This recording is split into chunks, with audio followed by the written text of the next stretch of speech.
Hello, and welcome back to Corona Trials, where last time we had reached one end of Winterbound, which was the first area, and made it to intersection 1. You may notice that my inventory is different from the last episode, and that's because I've done some work since last time, both just kind of sorting inventory in the ender chest, as well as making a run back out to places we had been. You may recall that I had found a tree and gotten a sapling and planted a tree back out in the previous area, so I went and harvested that tree to get some more wood. I also harvested a little bit of the coal that was in the walls in some of those places, and when I was out there, I also noticed that there was a bit of dirt and there were some ferns, and when I broke some of those, I managed to get seeds so that I could start a tiny little wheat farm right over here. And this area has a lot more torches than it used to. Yeah, I thought I want to start a wheat farm, and I was like, oh, I should have it hydrated, and I was like, oh, that'll be easy to do because there's ice just around the corner. And I thought about breaking the creeper spawner, and I was thinking, yeah, I don't really need to break the creeper spawner. And so you can guess what happened because, I mean, the room is designed for this, right? There was some ice right over here. The ice turned into water. The water flowed down. It washed away some of my torches. Creepers started spawning. And so I had a little bit of fun cleaning that up. I think I have some clips of that, actually, which perhaps you're already watching while I'm talking, depending upon how I edit this together. But in any case, I have a tiny little wheat farm started there. And there is another direction that we haven't gone, that there's like a stairway that goes up over here, but there's also at least two other directions that we didn't go previously in Winterbound, and so that's where I want to begin things off for today. I feel like we're in decent shape in terms of just kind of the basic inventory that we have, and hopefully we'll end up, finding some more great loot chests that will help things out. It's a little bit dark in some of these tunnels, and it's mostly just because of the ice that I'm trying not to have melt on me once again. So hopefully we won't have to deal with that too much. But this should be pretty much familiar stuff through here. And then over here, I believe, is the first of a couple of places that we did not go last time. Yes, we'd come down here. There was a hole that led down, and we fought a creeper at the base of it. And then it came to this little intersection. And arbitrarily, I decided to go one way. Let's arbitrarily take a peek in the other direction and see where this is going to lead us. Is it going to be anywhere exciting? Is it going to be to another area? Is it going to be just to another loot area? Maybe there'd be an emerald. Okay, looks like it's a loot. I see a chest.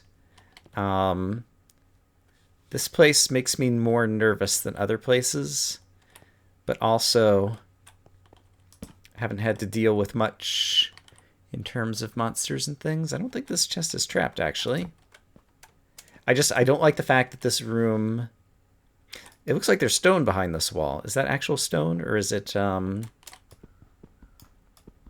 looks like that's actual stone, as opposed to silverfish blocks. I would not mind having some of that. Do you think this is going to be trapped? Hopefully not.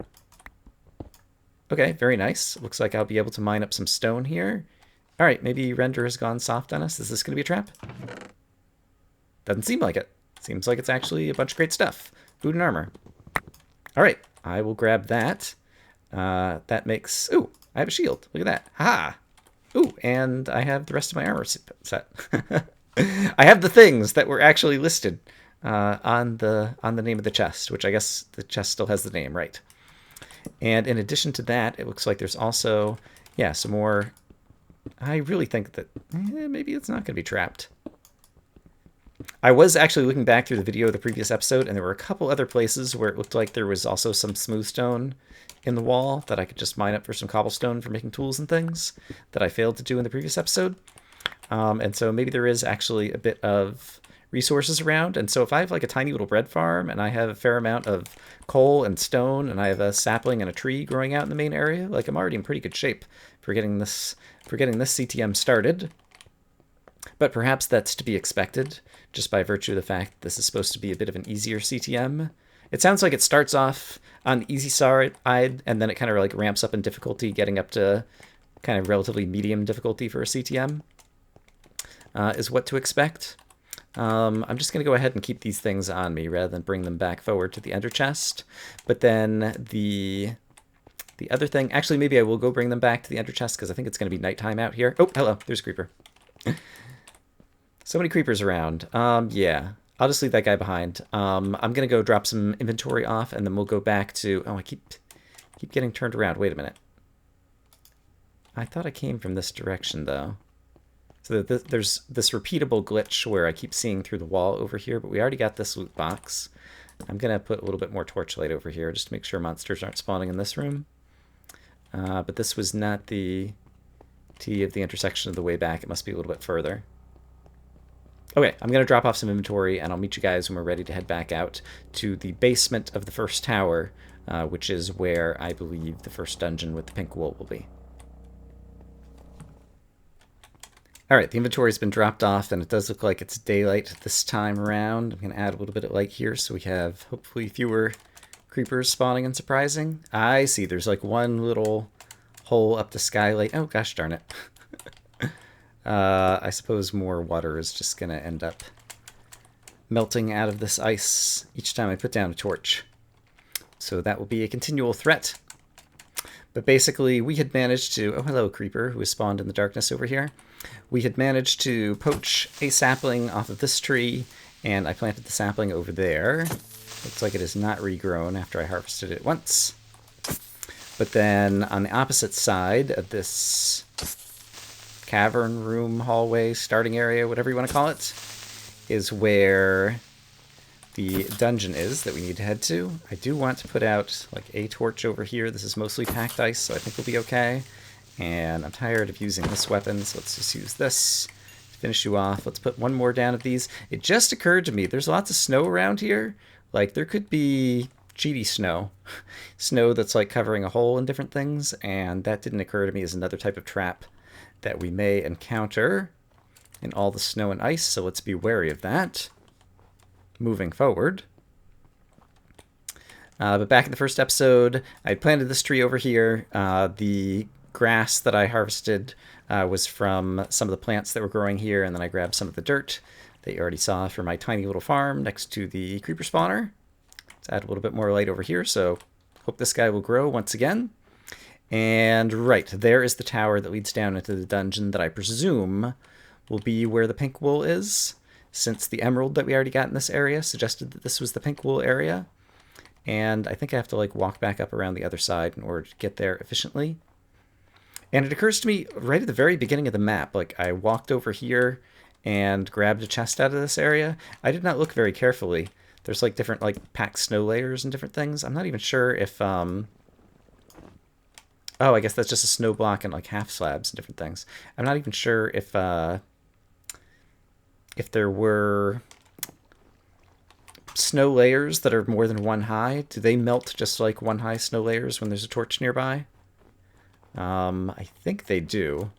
And so I think some of it would have melted away potentially. But I just put another torch down there, and so we'll see if anything else ends up appearing in that area. I've traversed this area before. This is where a creeper had first surprised me. He had probably just come down from one of these ledges, and I failed to see him. And blew things up. But let's go ahead and walk into here. Okay. There's a zombie once again, which seems to be a common occurrence coming out of here. I don't see any places that creepers could be falling from above. Yes, I'm still not sure where the creeper came from in the first episode. When I watched it back, it was not immediately apparent to me where he came from. Not going to worry about the spider. Instead, we'll just start running down here. And adding a little bit of light. And eventually we get down to a mossy cobble kind of dungeon. The fact that this is too wide like this does make me pretty nervous. This is the type of place where you'd have like a little trap with tripwire when you walk into the room. It would be kind of early for one of those traps in the map, even if Render wanted to be mean, but I decided to put down some of my own blocks to stand on regardless. And it seems like there's going to be a lot of zombies over here, and I'm going to have a hard time fighting all these guys off using just the Sharpness 2 music disc. So we'll switch to this stone axe, which does a whole lot better. And I do have bow and arrow, which I still haven't used. So maybe I should start using that as well. There's definitely a lot of places where Render could like hide things. Okay, more two wide hallways, but I'm not going to worry about it. Yeah, places where Render could like hide things in the ceiling and different things here. Just trying to be, okay, aware of all the possibilities. Let's close one thing off at a time. I did hear baby zombies who would still be able to fit underneath there, as well as spiders. But I just wanted to block the creeper off for a little bit of safety. Okay, and it looks like there's a staircase down there. So, yeah, I guess let's continue. I see a spawner over there as well, it looks like. But let's continue down this way. And I should actually craft a few more torches before we do that. So, torches. Brian has a whole bunch of torches. Hooray! Okay. So, zombies, where are you coming from?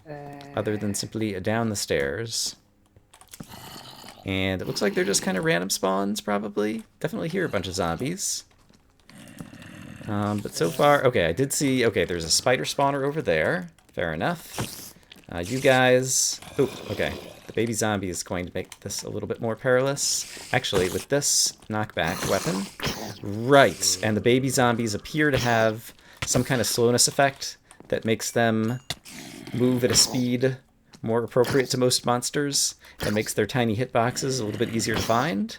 So, Render, we appreciate that. Oh, he dropped experience bottles. That's fascinating. Recall that each piece of zombie flesh that I eat is going to give me back a half a heart. And so, let's eat 4 of those just to kind of get topped off. There's a spider spawner to the left. Oops. And a spider who's hiding on the ceiling that I failed to notice, despite the fact that he was making his little shrill spider scream noises the entire time. Yeah, I'll eat a piece of bread. I've got plenty of bread, just to speed things up here. That zombie, did he have more health, or was I just failing to completely fill up my health? Or fill up my bar swinging speed? What is it called? Attack speed? What do you call it in terms of making sure your attack is fully charged? I can't think of... I feel like there's a technical word for it, and it's just not coming to me. Oh, hello. Okay, there's a creeper there. The creeper did not see me, apparently. Hey, buddy. Now he saw me. Didn't he? Yeah. Okay, we should be able to finish him off with one more axe swipe. Okay, so I was hearing monsters through here before.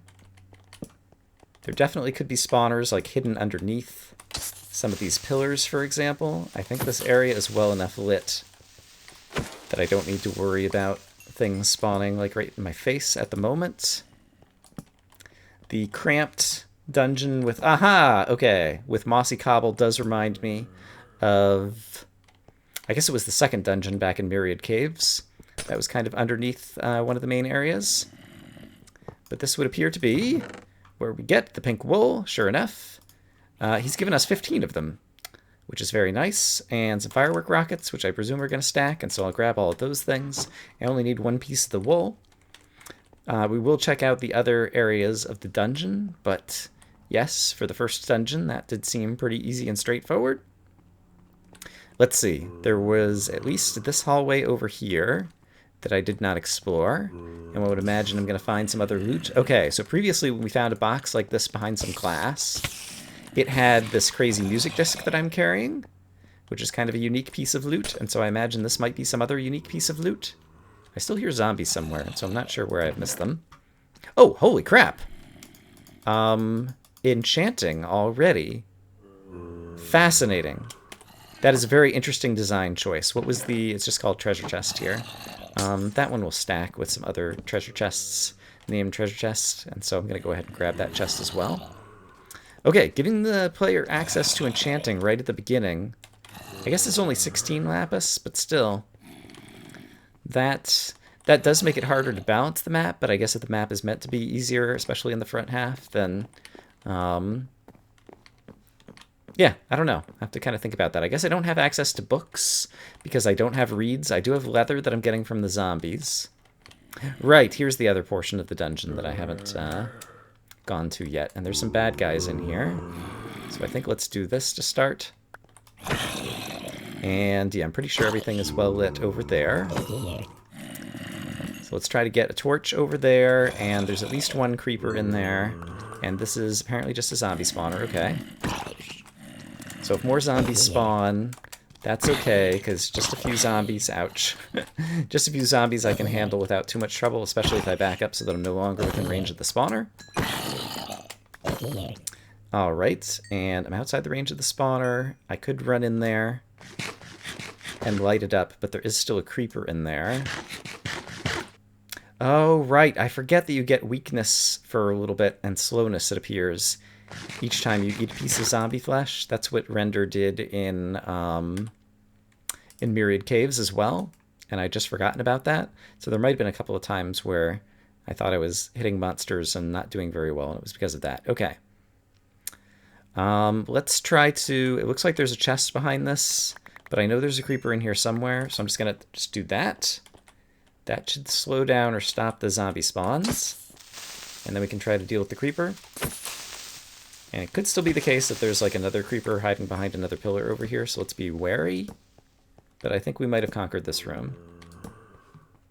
Although I still hear a zombie somewhere. Could also be like in the walls. And there could be... what's the word I'm looking for? Honeypots? Alright, what do we got in here? I do have inventory space. Combat supplies. Alright, most of those are pretty nice, and I noticed that there were a bunch of bones. Oh, I did not notice just how poorly this was all going to stack in my inventory. Food and armor is going to be a chest name that's not going to stack very well. This stone axe is just about used up. That's a chest name that won't stack very well, and the string is the last thing. Okay, so I picked up everything except for a couple of chests and some blocks that I don't really need. Yeah, so I'm happy to leave all of this stuff behind. Yeah, including the axe that was just about entirely used up. Okay, that's fine. Yes, all the bones basically mean that I can start growing my own wheat farm. So that's terrific. And I think at this point, did we go every direction in this dungeon? I think we did.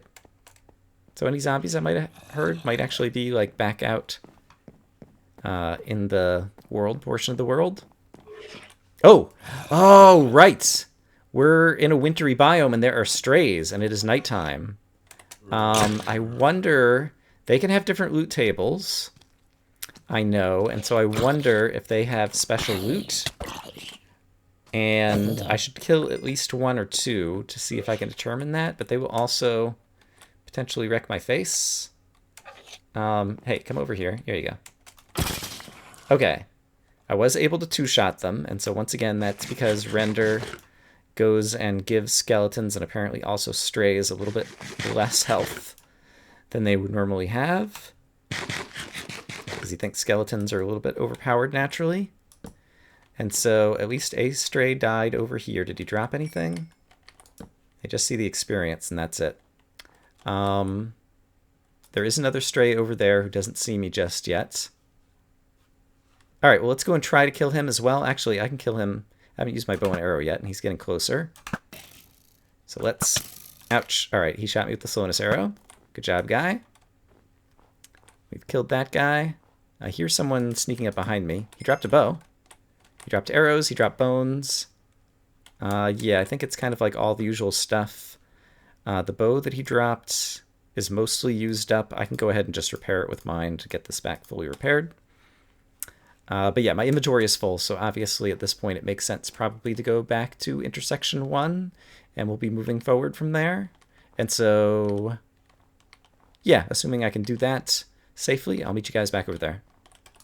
Now, it looks like I might encounter another stray before then. But once again, if we attack at range, I have enough arrows.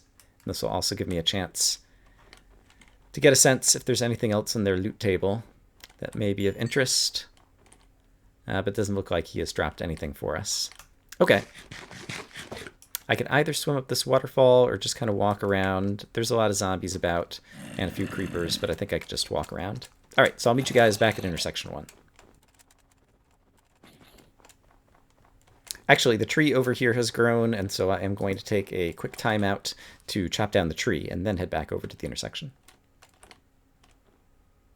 Okay, well, I've made it back to the intersection. We can put away the pink wool safely, and yeah, I'll probably spend a little bit of time managing some other inventory. guess we can also just set the enchanting table right down. When you have an enchanting table on the ground like that, I think it has like the same blast resistance as obsidian, and so I think like even if a creeper were to come by and explode, like it couldn't possibly destroy the enchanting table. Which is kind of a nice property of enchanting tables. And I have some bones now, which means, for example, I can bone meal up some of my tiny little wheat farm and start growing some more of that. Some of it's actually already grown on its own over here. I kind of like the idea of having the wheat farm that's right next to the creeper spawner. Just kind of gives a sense of imminent recurring danger for whatever reason that seems like it's fun in a CTM map, and so I think I'll probably leave that. But we'll get a little bit of that growing, and so perhaps I'll do some more with that off camera. There is still a direction to go right up there. There's a staircase that we haven't explored, but I think we've explored somewhat thoroughly the rest of the area. There's also this trap that I discovered in the previous episode and covered up, and there's more stone here. If I want more stone, maybe I'll explore this and try to set off the trap and see what goes on. But I think that's a good place to go ahead and call things for today. So I hope, as always, that you guys are having a great day and are enjoying this map so far as much as I am. Oh, right.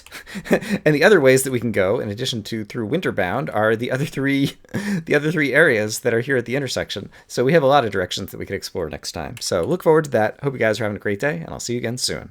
Bye-bye.